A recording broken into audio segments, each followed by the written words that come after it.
Krishna, Krishna Krishna, Hare Hare, Hare Rama, Rama Rama, Hare Hare.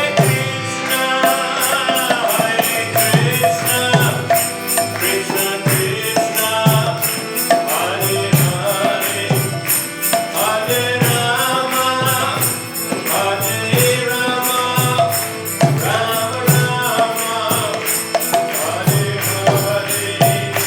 Hare Krishna, Krishna Krishna, Hare Hare, Hare Rama, Rama Rama, Hare Hare. Hare Krishna, Krishna Krishna, Hare Hare, Hare Rama, Rama Rama, Hare Hare. Hare Krishna, Krishna Krishna, Hare Hare, Hare Rama, Rama Rama, Hare Hare.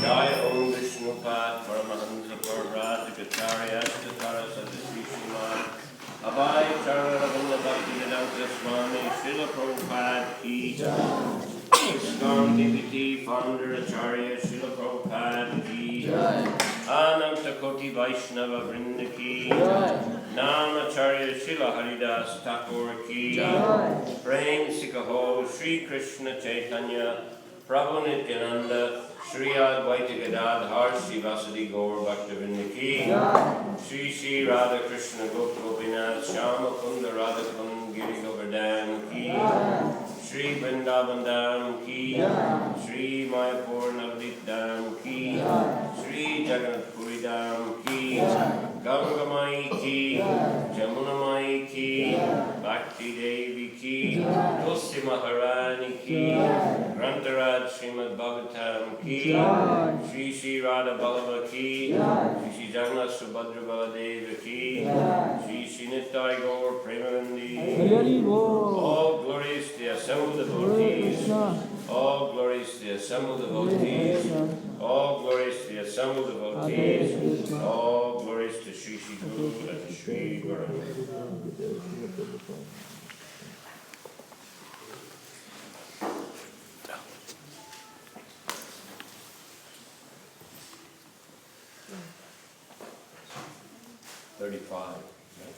Text 35.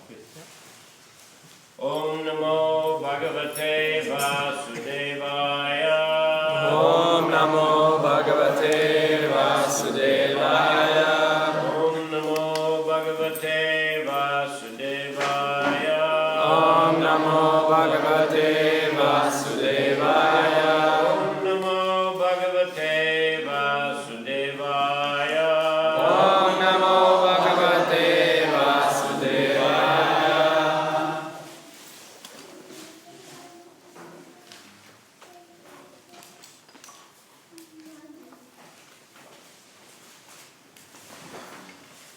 Śrīmad Bhāgavatam, Canto 4, Chapter 22, Text number 35. Tatrapi moksha evarta. Tatrapi moksha evarta. Adyanta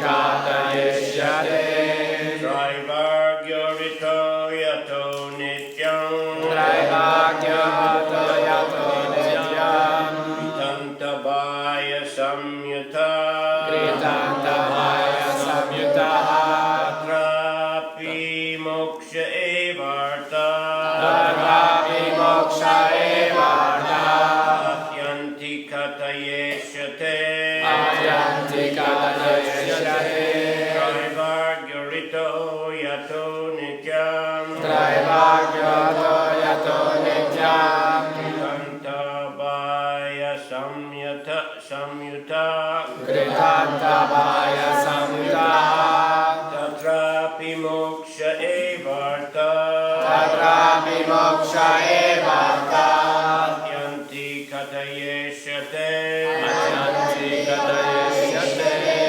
Traivargyorto yato nityam Traivagyato yato nityam Kritantabhaya samyuta Kritantabhaya samyutaha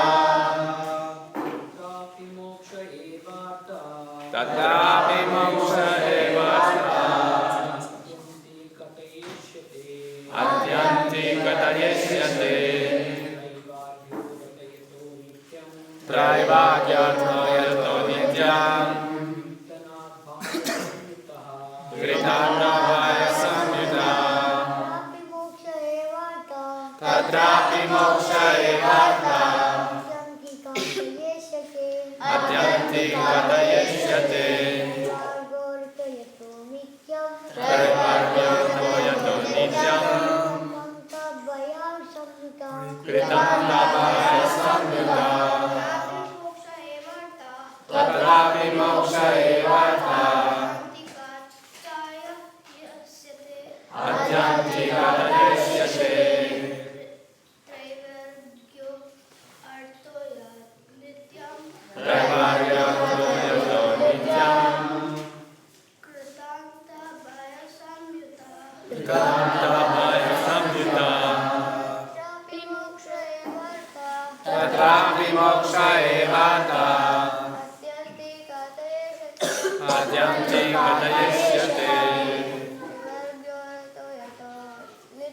Traivagyato yato nityam Kritantabhaya samyutaha Tatrapi moksha evarta Atyanti katayeshyate Traivagyato yato nityam Kritantabhaya samyutaha Tatrapi moksha evarta Atyanti katayeshyate Traivagyato yato nityam Kritantabhaya samyutaha Tatrapi moksha evarta Atyanti katayeshyate Traivagyato yato nityam Kritantabhaya samyutaha Tatrapi moksha evarta Atyanti katayeshyate Traivagyato yato nityam Kritantabhaya samyutaha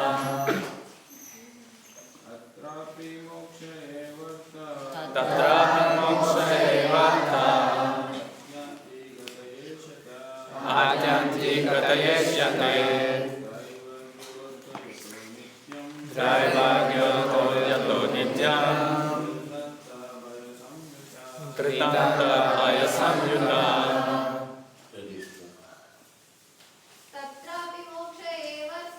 Tatrapi moksha evarta Atyanti katayeshyate Traivagyato yato nityam Kritantabhaya samyutaha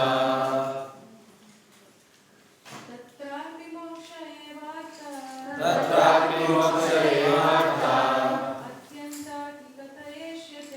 Atyanti katayeshyate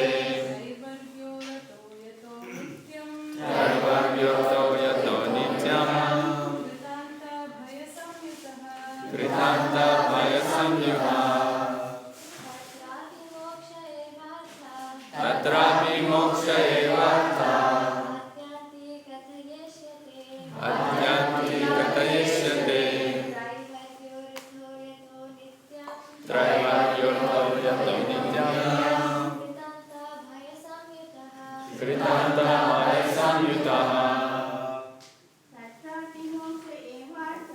Tatrapi Moksha Evartha Adnyantikata Yeshyate Tatraiva Yato Nityam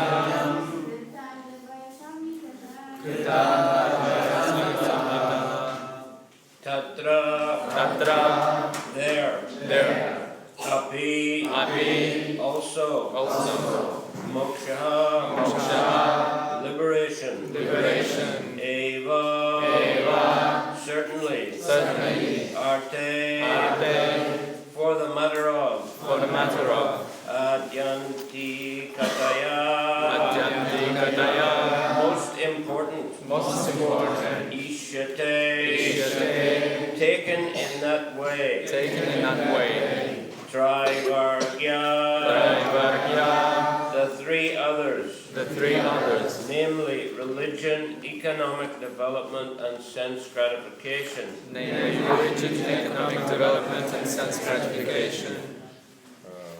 Artha Interest Yata Wherefrom Nityam Regularly Krita Anta Death Bhaya Fear Samyutaha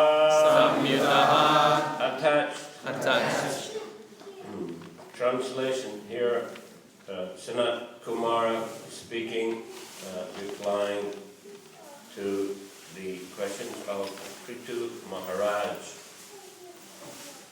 So, he says, out of the four principles, namely religion, economic development, sense gratification and liberation has to be taken very seriously. The other three are subject to destruction by the stringent law of nature, death. Purport, moksha or liberation has to be taken very seriously, even at the sacrifice of the other three items. As advised by Sudha Swami in the beginning of Śrīmad Bhāgavatam, religious principles are not based on success in economic development. Because we're very attached to sense gratification, we go to God, to the temple or churches for some economic reasons. Then again, economic development does not mean sense gratification. Everything should be adjusted in such a way that we attain liberation. Therefore, in this verse, liberation, moksha, is stressed. The other three items are material and therefore subject to destruction. Even if somehow we accumulate a great bank balance in this life and possess many material things, everything will be finished with death. In the Bhagavad Gita it is said that death is the Supreme Personality of Godhead, who ultimately takes away everything acquired by the materialistic person. Foolishly, we do not care for this. Foolishly, we are not afraid of death, nor do we consider that death will take away everything acquired by the process of dharma, artha, and karma. By dharma or pious activities, we may be elevated to the heavenly planets, but this does not mean freedom from the clutches of birth, death, old age, and disease. The purport is that we can sacrifice our interest in trivargya, religious principles, economic development, and sense gratification, but we cannot sacrifice the cause of liberation.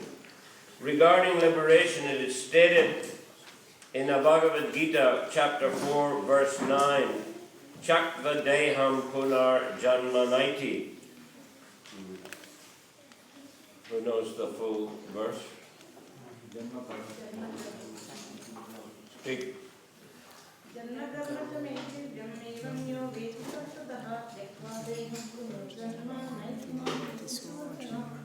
Translation, please.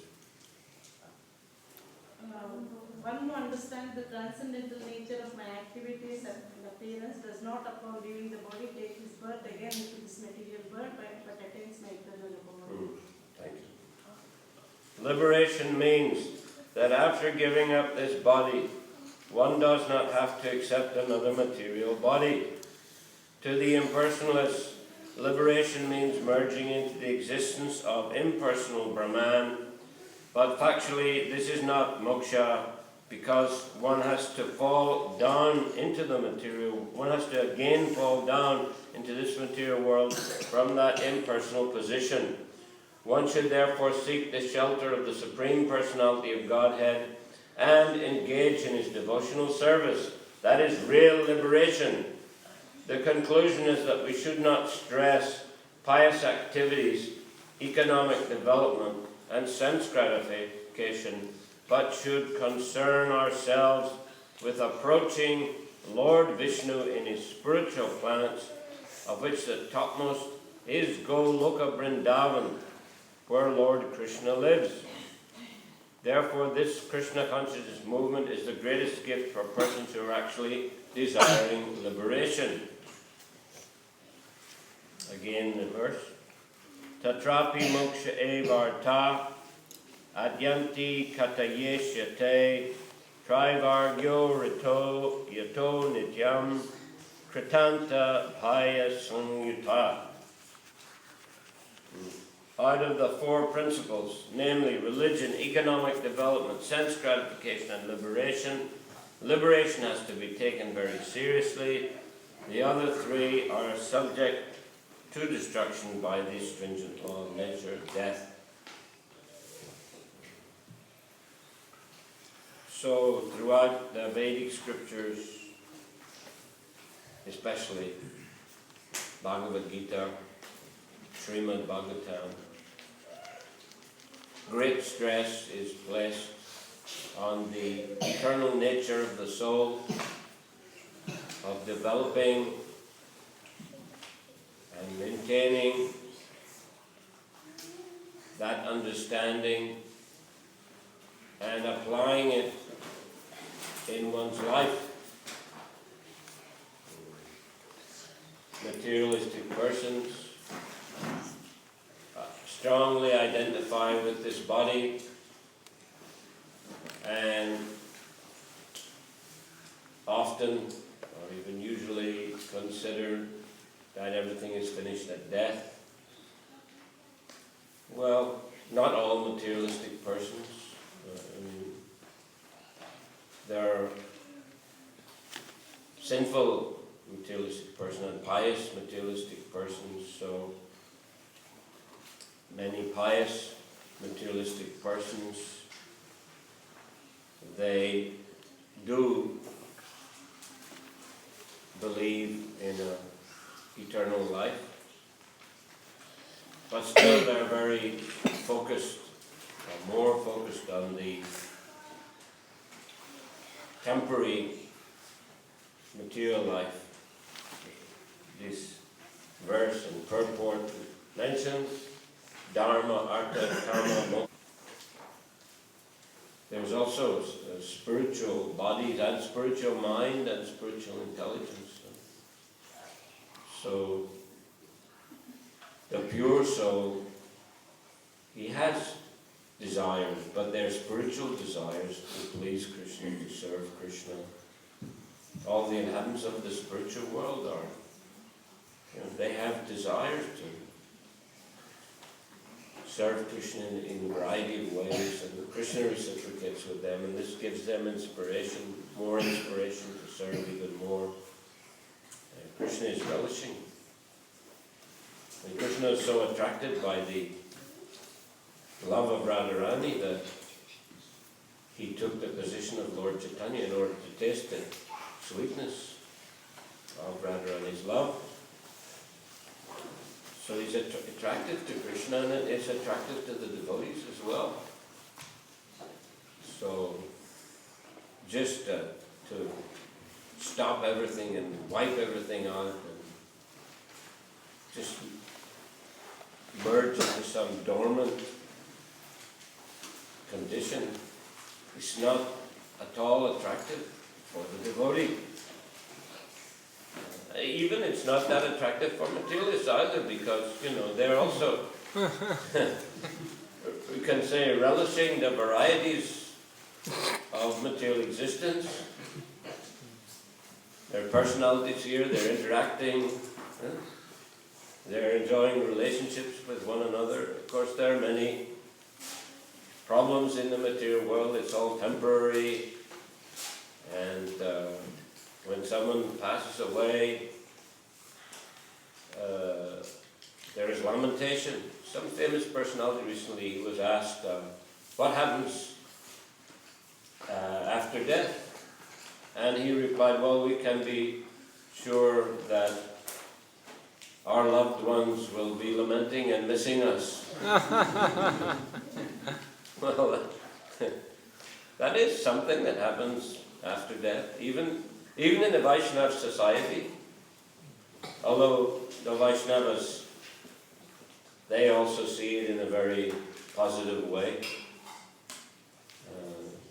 When the Vaishnava departs, the other Vaishnavas, they feel some separation.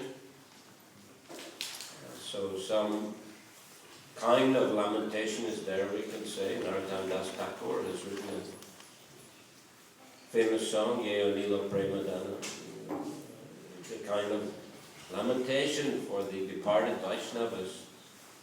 But simultaneously there is also joy. That's why on the disappearance days of the Vaishnava-acharyas, we have festivals. It's a celebration of the life of such great Vaishnavas, the teachings of such great Vaishnavas, opportunity to hear their specific teachings and hear about their specific service and achievements. So it's simultaneously it's an occasion of some lamentation, but not over lamentation.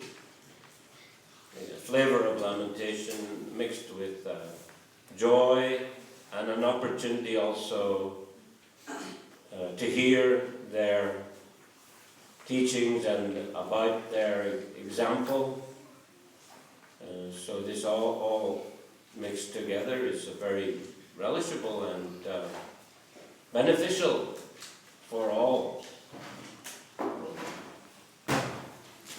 So we do it every year, again and again, well, especially celebrate the disappearance days of great Vaishnavas. Narottam Das Thakur's disappearance day is celebrated at Keturi Gram, which is in Bangladesh. And there's a 3-day festival. Millions of people. And ISKCON, of course, big pandal there, and doing nice programs, glorifying Narottam Das Thakur, singing his songs. And there's a big row of ISKCON stalls. Every temple, I think there's something like 40 temples now.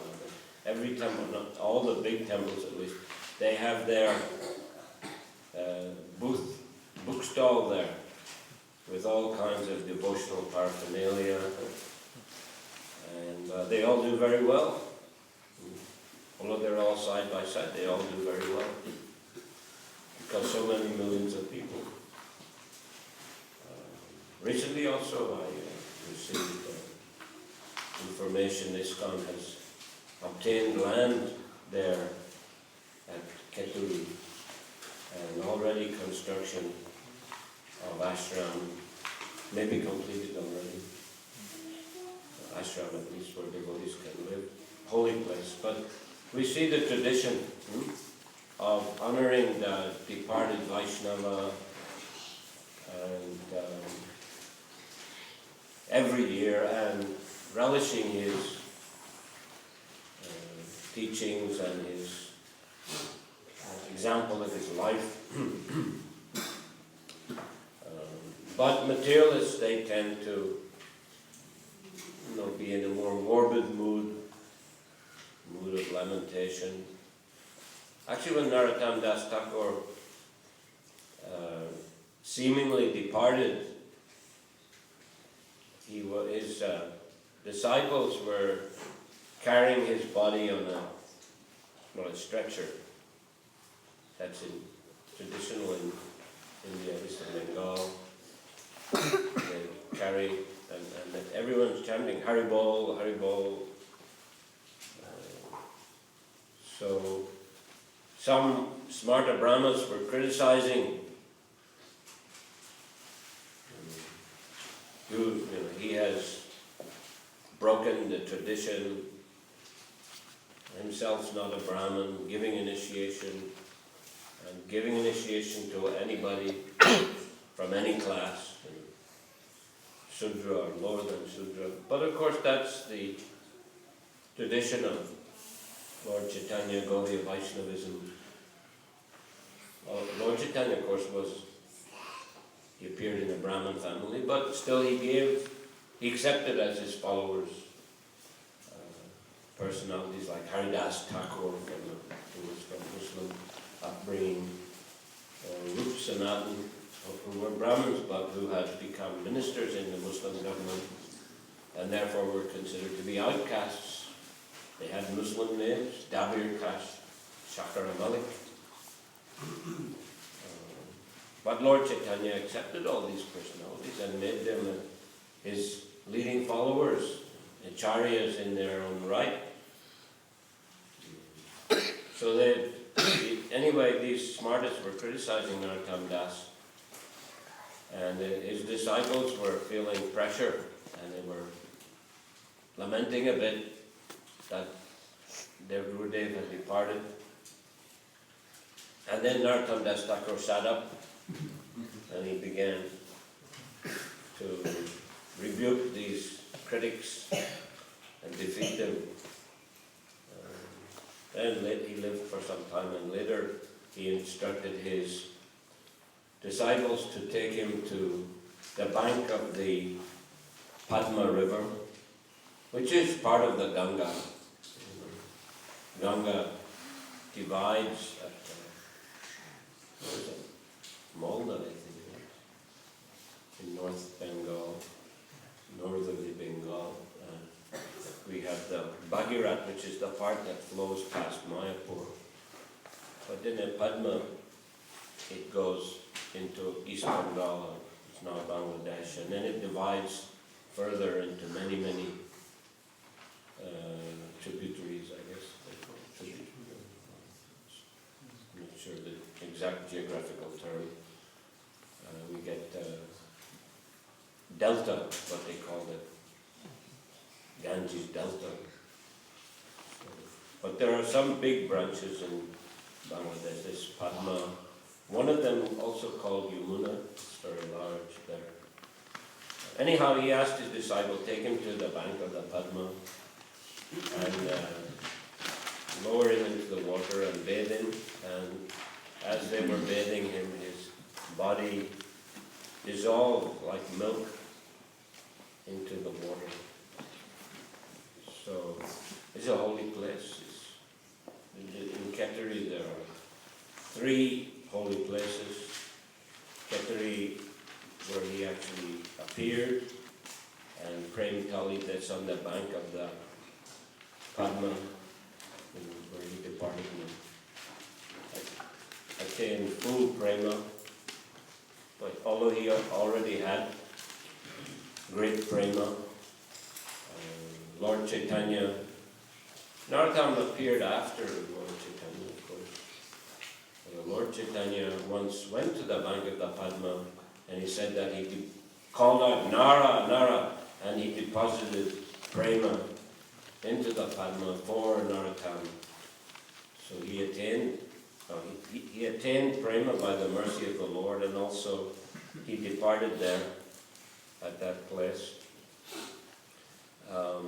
And another place is Bhajan Tali, where he would perform bhajan. They're all nearby. Anyhow, this is the mood of the Vaishnavas, that when a Vaishnava departs, it is glorious. He's going back to Godhead.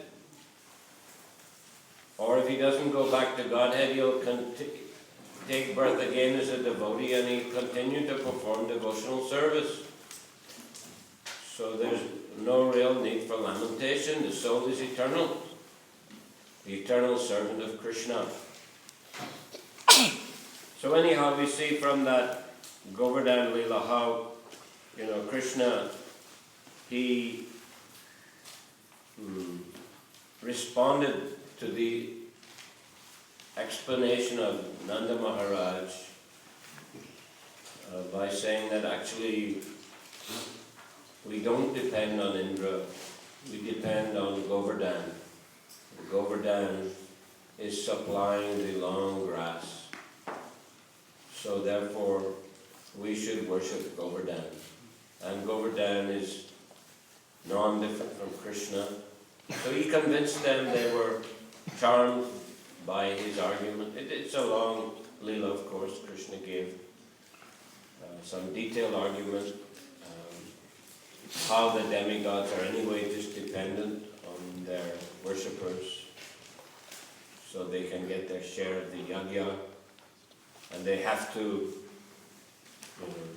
give some blessing, some benediction, just what Brahma gave Hiranyakashipu benedictions, and later Lord rebuked him.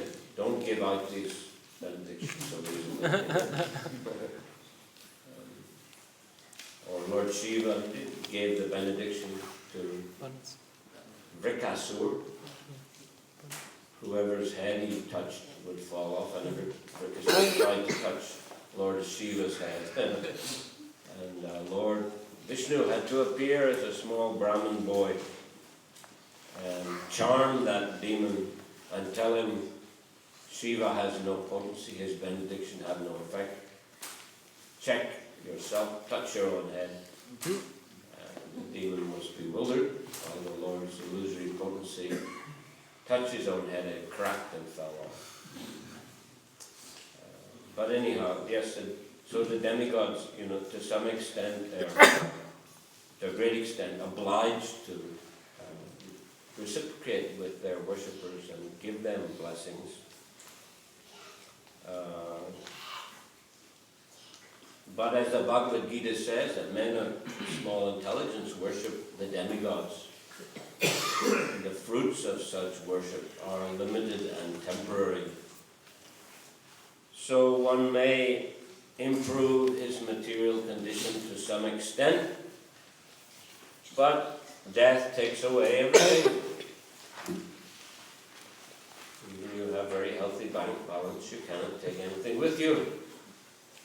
And Prabhupada sometimes he criticizes the materialists for building so many skyscraper buildings, and they become so attached to their skyscraper building, and later they may have to take birth in that skyscraper building as a rat or an insect like that. In many lectures you hear Prabhupada say one may rise to very high position, he may become Prime Minister, and next birth dog. Many places he said that, but actually one astrologer said that Jawaharlal Nehru in his next birth became a dog in Sweden. Prabhupada actually mentions that, all of that, but in many times he just says one birth Prime Minister, next birth dog. So this is the risk. Jawaharlal Nehru was not a devotee. He was born in Allahabad, I believe, and he requested, Prayag that is, requested that at death, please put my ashes into the Triveni Sangam. Then he said, this has no religious significance. Simply, I like the place. That's all. But of course, he could have got maybe some benefit, but Prabhupada does cite the astrologer saying that he became a dog in Sweden. Anyhow, that is a risk. One birth, wealthy businessman with many skyscraper buildings, and next birth a rat in one of those skyscraper buildings. That is how karma is working. And of course the pious karmis, they think that we can both enjoy material life very nicely, and after death we can be freed from the difficulties of material existence and attain some kind of sublime state merged in Brahman. But of course, as Prabhupada is saying here, this is not the real moksha, because one has to fall down again, because a living entity is by nature active and has desires. There's an example, Prabhupada cites impersonalists give an example that a living being is like a water pot, a clay water pot. So when the water pot is empty and you hit it with a stick, it makes a lot of noise. And when it's full and you hit it with a stick, then there's no noise. So he said, the impersonalists say that when a person is in this material world active, when he's very active, then he's making a lot of noise, he's talking, he's acting, doing so many things. But when he becomes self-realized, and through meditation he merges in Brahman, then he stops making noise, he stops acting, he stops talking, he stops thinking, etc. He just merges, gives up his individuality, his personality, etc. But Prabhupada said this is not a valid example. A living being is not a static object like a water pot. A living being is energetic and dynamic. So the impersonal sister is trying to suppress that natural energy of a living entity. And therefore you cannot remain permanently in that position of no action.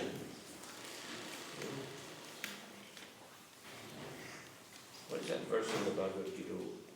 That a seer, he can see action in inaction and inaction in action.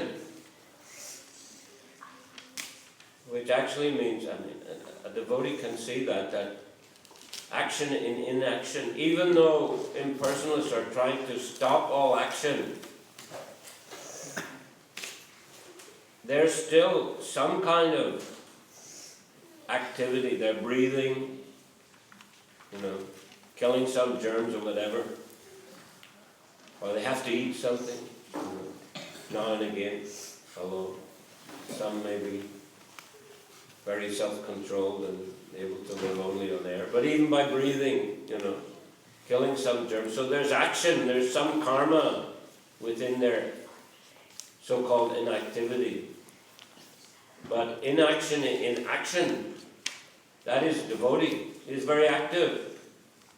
But because he's doing everything for Krishna, there's inaction, no karma. That is akarma. So that is a special kind of activity. So that is what's being taught in the Bhagavad Gita, in the Śrīmad Bhāgavatam.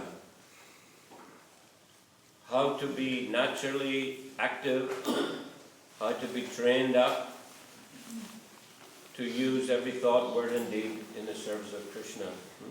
We see everyone's active. Look here, everyone's doing something. These boys, they're very busy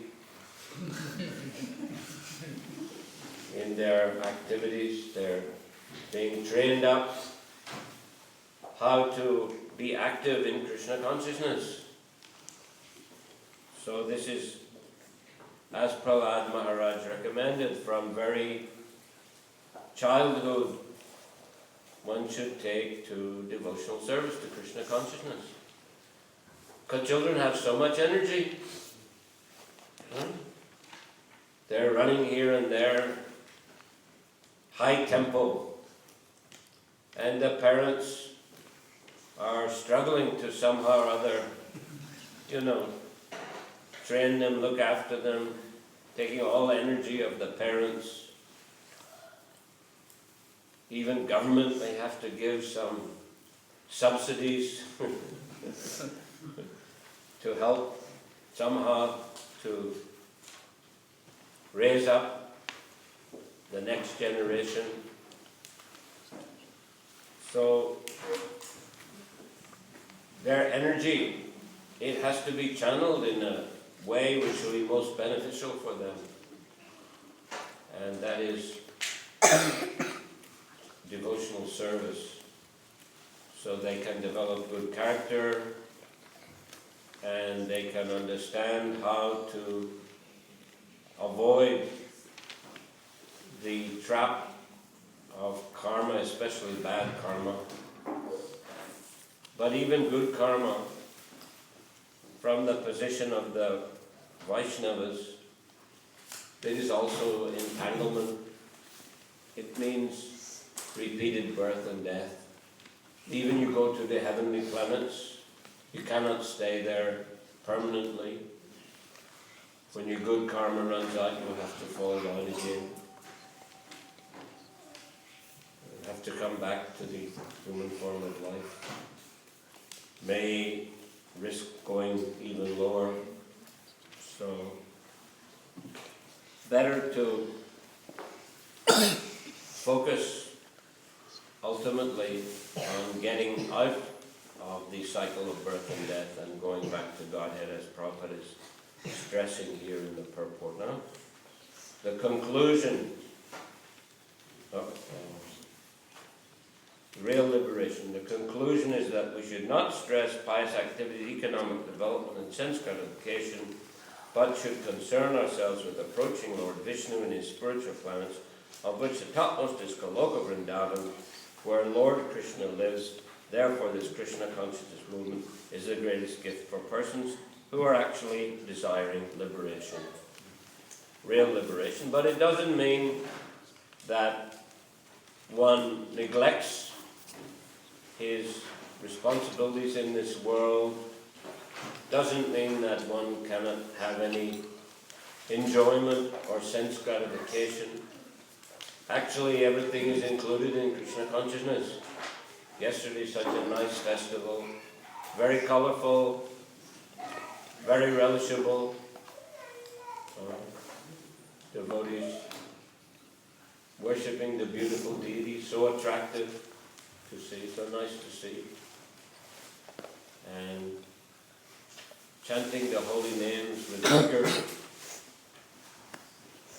And afterwards, very nice feast of Krishna Prasadam, Melbourne temple, famous as having some of the most relishable prasad in the world. Every weekend, thousands of people are coming. So you are fortunate to have such wonderful facility for spiritual practice. And so everything is there. Devotees also working hard in many ways. We heard the results of the book distribution and the prasadam distribution and the Lakshmi collection.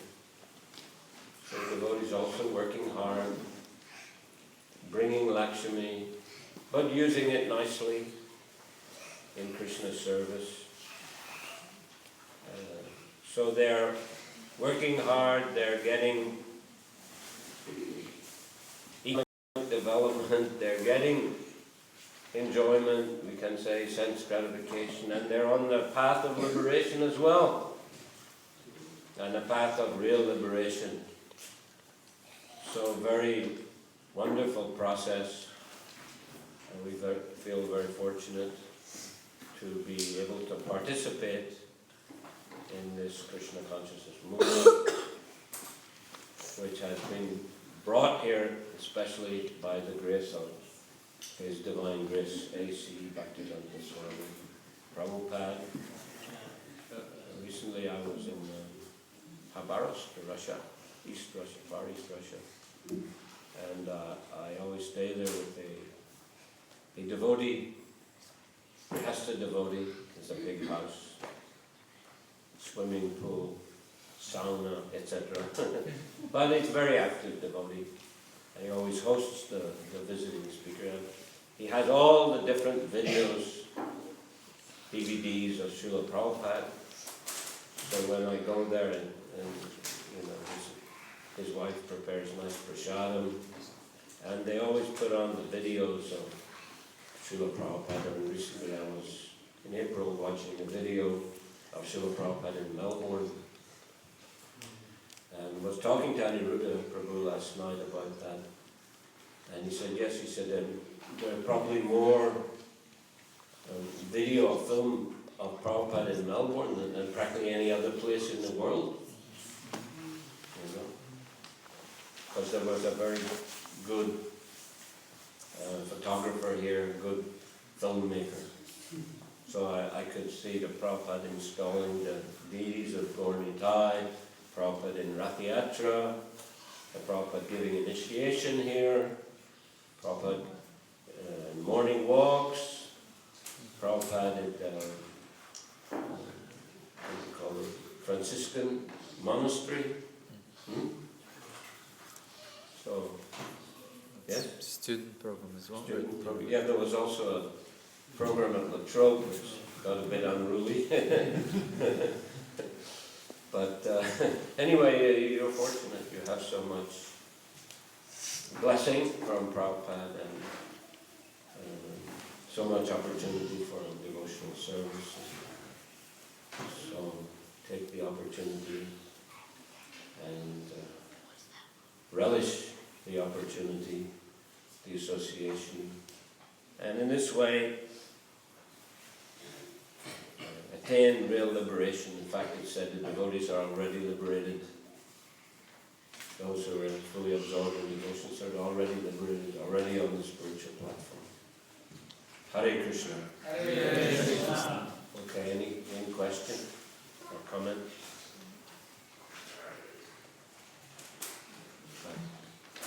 In this verse, it is stated that the religion will also be destroyed along with other things. So, if liberation is the only thing that stays and everything is destroyed by law of nature, how does the information about the Supreme and the ways of obtaining liberation come about again? Well, it means it's destroyed for us individually when we leave our body. But all this information is passed on through disciplic succession, is passed from one devotee to another. So it remains alive in that way. Of course, ultimately, we can say the material creation is wound up, and everything goes back into the body of Lord Vishnu. But Lord Vishnu, as he says in one of the 4 seed verses that he speaks to Brahma in the 2nd canto, he says, well, before the creation I existed, and during the creation I exist, and after the creation I also exist. So he's eternal. So he'll come in different incarnations, in different manifestations, different cosmic manifestations. He will come in different incarnations to teach that transcendental knowledge. And he taught it starting with Brahma, the first created being. And Brahma, of course, has his sampradaya. This is the Brahma sampradaya. Here's Brahma, Lord Vaishnava. So Lord has many means for disseminating this transcendental knowledge.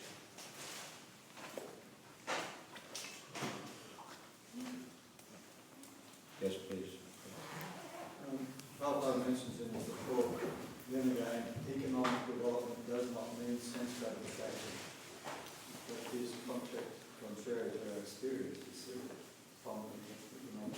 people enjoy it. Well, generally, yes, but sometimes it doesn't work out very well. I mean, they may have a lot of money, but they may misuse it, and they may perform a lot of sinful activities and get themselves in a bad condition. Say somebody, he gets a lot of money, and maybe he enjoys taking some kind of drug. Say cocaine or something, right? And he thinks a very enjoyable experience. And he buys more and more and more, and he takes it more and more and more. And then, he becomes crazy, or he ruins his health, so it doesn't always work out. And, some people get very wealthy, and they invest their money in many businesses, and then it doesn't, it collapses, and they become bankrupt.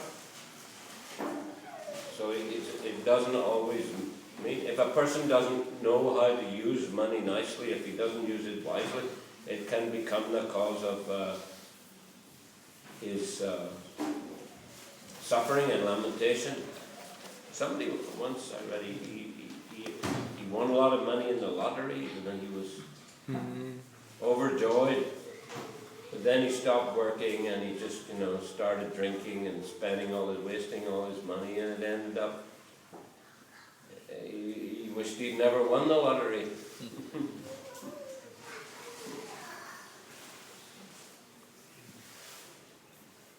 So, from reading Srila Prabhupada's books, we get the impression that the human form of life, or the human birth, is very rare, and we spend the majority of our existence in lower forms of life, as far as I understand. If we rise up to the human form of life, and if we don't use that one opportunity, then we may descend. So is it quite rare for a soul to take birth, to take several births in the human form of life in a row, or that's also quite possible.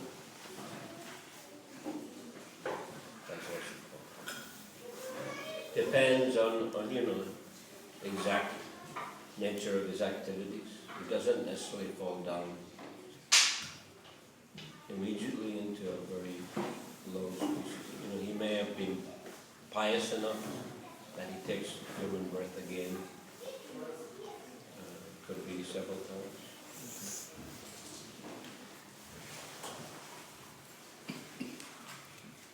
And of course, he can become a demigod, which is also a kind of human-like form. So, by pious activity, that's a continuation of. He still has opportunity of hearing spiritual knowledge. Great sages moving around the heavenly planets, like Narada Muni.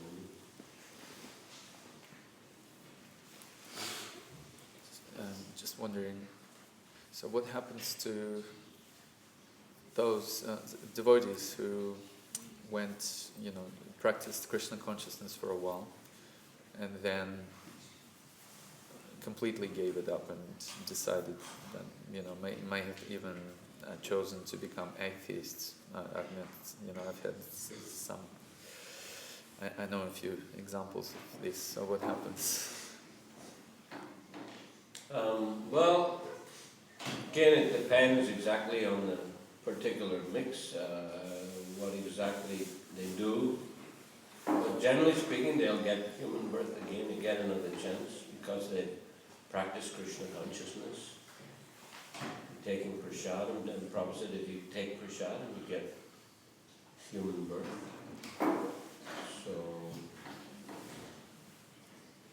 but of course, if they've become very offensive to Vaishnavas, they can, generally Prabhupada likes it to a bank account, isn't it? You perform spiritual activity, you accumulate credit in your spiritual bank account, and that's not lost even if you fall into materialistic activities. But I think in the Nectar of Devotion mentioned that if someone becomes a serious Vaishnava aparadi, he can lose his spiritual credits. So some cases could fall down lower, but most cases, someone, those who have performed devotional service, that spiritual credit will remain, and next life they'll get human birth and get another chance.